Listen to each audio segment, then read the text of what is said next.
Саламатсыздарбы? Биз кезектеги сабагыбызды баштадык. Бүгүн туура окуу боюнча дагы кыскача сүйлөшөбүз. Көпчүлүк англис тили үйрөнүүчүлөрү төмөндөгү сөздөрдү туура эмес окуйт экен, же болбосо окуганда кыйналат экен. Бүгүн дал ушул төмөндө келтирилген сөздөрдү окуп чыгабыз. Бир сыйра кандай окулат, туура окулушу кандай болот, ошону үйрөнүп чыгабыз. Биринчи сөздү карайлы.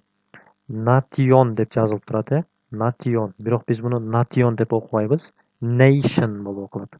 Кийинкиси examination деп жазылып турат.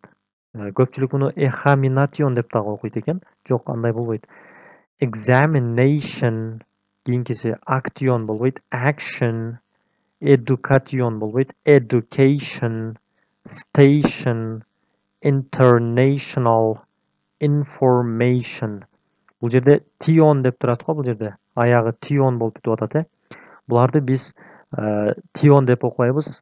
Nation, examination, action, international, information деп окуйбуз. Кийинкиси бул сөздөрдү дагы көпчүлүк окуганда кыйналат экен. Niggard деп окуйт экен кээ бирлер. Niggard жок. Niggard болбойт. Figard болбойт. Night, fight, light, bright, right, night, life. Мына ушундай. Niggard, life же riggard, brigard болбойт. Биз муну gh дебейбиз. Bright деп окуйбуз. Light, fight, night.